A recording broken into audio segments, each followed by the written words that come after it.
Welcome to Obscure Knowledge. Tonight, we wander into the dream city of Celephais, where the line between illusion and eternity dissolves. A timeless tale by H.P. Lovecraft awaits you. In a dream, Kuranes saw the city in the valley, and the seacoast beyond, and the snowy peak overlooking the sea, and the gaily painted galleys that sail out of the harbor toward distant regions where the sea meets the sky. In a dream it was also that he came by his name of Kuranes, for when awake he was called by another name. Perhaps it was natural for him to dream a new name, for he was the last of his family and alone among the indifferent millions of London, so there were not many to speak to him and remind him who he had been. His money and lands were gone, and he did not care for the ways of the people about him, but preferred to dream and write of his dreams. What he wrote was laughed at by those to whom he showed it, so that after a time he kept his writings to himself, and finally ceased to write. The more he withdrew from the world about him, the more wonderful became his dreams, and it would have been quite futile to try to describe them on paper. Kuranes was not modern, and did not think like others who wrote. Whilst they strove to strip from life its embroidered robes of myth, and to show in naked ugliness the foul thing that is reality, Kuranes sought for beauty alone. When truth and experience failed to reveal it, he sought it in fancy and illusion, and found it on his very doorstep, amid the nebulous memories of childhood tales and dreams. There are not many persons who know what wonders are opened to them in the stories and visions of their youth, for when as children we listen and dream, we think but half-formed thoughts, and when as men we try to remember, we are dulled and prosaic with the poison of life. But some of us awaken the night with strange phantasms of enchanted hills and gardens, of fountains that sing in the sun, of golden cliffs overhanging murmuring seas, of plains that stretch down to sleeping cities of bronze and stone, and of shadowy companies of heroes that ride caparisoned white horses along the edges of thick forests. And then we know that we have looked back through the ivory gates into that world of wonder which was ours before we were wise and unhappy. Kuranes came very suddenly upon his old world of childhood. He had been dreaming of the house where he had been born, the great stone house covered with ivy, where 13 generations of his ancestors had lived, and where he had hoped to die. It was moonlight, and he had stolen out into the fragrant summer night, through the gardens, down the terraces, past the great oaks of the park, and along the long white road to the village. The village seemed very old, eaten away at the edge, like the moon which had commenced to wane, and Kuranes wondered whether the peaked roofs of the small houses hid sleep or death. In the streets were spears of long grass, and the window panes on either side broken or filmily staring. Kuranes had not lingered, but had plodded on, as though summoned toward some goal. He dared not disobey the summons, for fear it might prove an illusion like the urges and aspirations of waking life, which do not lead to any goal. Then he had been drawn down a lane that led off from the village street towards the Channel cliffs, and had come to the end of things, to the precipice in the abyss, where all the village and all the world fell abruptly into the unechoing emptiness of infinity, and where even the sky ahead was empty and unlit by the crumbling moon and the peering stars. Faith had urged him on, over the precipice and into the gulf, Faith had urged him on, over the precipice and into the gulf, where he had floated down, down, down, past dark, shapeless, undreamed dreams, faintly glowing spheres that may have been partly dreamed dreams, and laughing, winged things that seemed to mock the dreamers of all the worlds. Then a rift seemed to open in the darkness before him, and he saw the city of the valley, glisteningly, radiantly, far, far below, with a background of sea and sky, and a snow-capped mountain near the shore. Kuranes had awakened the very moment he beheld the city, yet he knew from his brief glance that it was none other than Celephais, in the valley of Uth-Nargai beyond the Tanarian hills, where his spirit had dwelt all the eternity of an hour one summer afternoon very long ago, when he had slipped away from his nurse and let the warm sea breeze lull him to sleep as he watched the clouds from the cliff near the village. He had protested then, when they had found him, waked him, and carried him home, for just as he was aroused he had been about to sail in a golden galley for those alluring regions where the sea meets the sky. And now he was equally resentful of awaking, for he had found his fabulous city after 40 weary years. But 3 nights afterward, Kuranes came again to Celephais. As before, he dreamed first of the village that was asleep or dead, and of the abyss down which one must float silently. Then the rift appeared again, and he beheld the glittering minarets of the city, and saw the graceful galleys riding at anchor in the blue harbor, and watched the ginkgo trees of Mount Aran swaying in the sea breeze. But this time he was not snatched away, and like a winged being settled gradually over a grassy hillside, till finally his feet rested gently on the turf. He had indeed come back to the valley of Uth-Nargai and the splendid city of Celephais.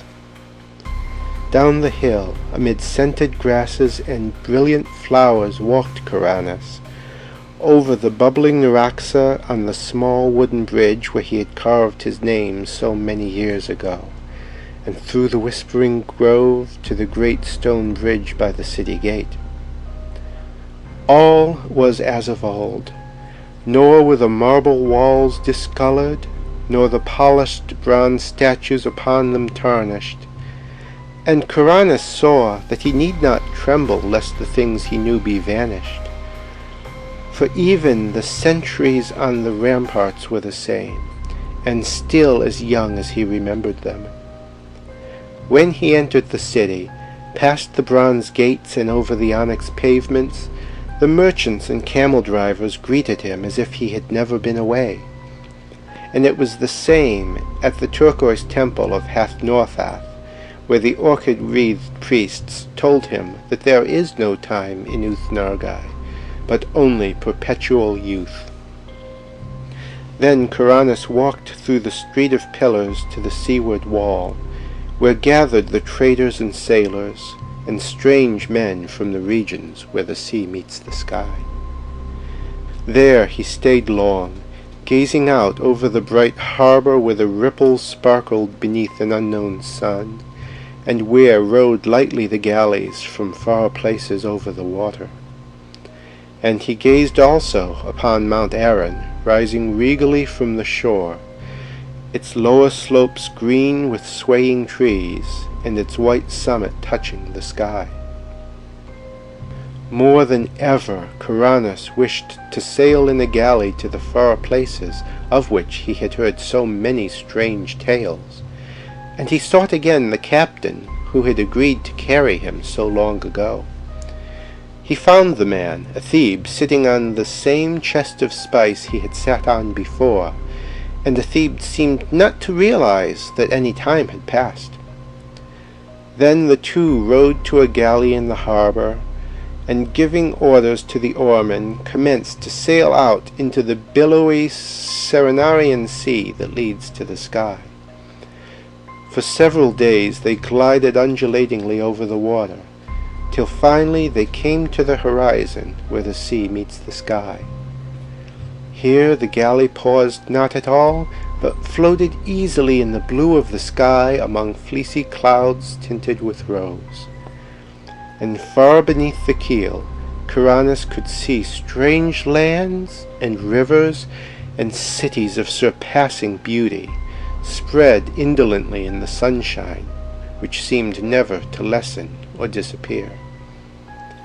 At length Athebe told him that their journey was near its end, and that they would soon enter the harbor of Surreal, the pink marble city of the clouds, which is built on that ethereal coast where the west wind flows into the sky. But as the highest of the city's carven towers came into sight, there was a sound somewhere in space, and Kuranes awaked in his London garret. For many months after that, Kuranes sought the marvelous city of Celephais and its sky-bound galleys in vain, and though his dreams carried him to many gorgeous and unheard-of places, no one whom he met could tell him how to find Uthnargai beyond the Tanarian hills. One night he went flying over dark mountains where there were faint, lone campfires at great distances apart, and strange, shaggy herds with tinkling bells on the leaders. And in the wildest part of this hilly country, so remote that few men could ever have seen it, he found a hideously ancient wall or causeway of stone, zigzagging along the ridges and valleys, too gigantic ever to have risen by human hands, and of such a length that neither end of it could be seen. Beyond that wall in the grey dawn he came to a land of quaint gardens and cherry trees, and when the sun rose he beheld such beauty of red and white flowers, green foliage and lawns, white paths, diamond brooks, blue lakelets, carven bridges, and red-roofed pagodas, that he for a moment forgot Celephais in sheer delight. But he remembered it again when he walked down a white path toward a red-roofed pagoda, and would have questioned the people of this land about it had he not found that there were no people there, but only birds and bees and butterflies. On another night Kuranes walked up a damp stone spiral stairway endlessly, and came to a tower window overlooking a mighty plain and river lit by the full moon.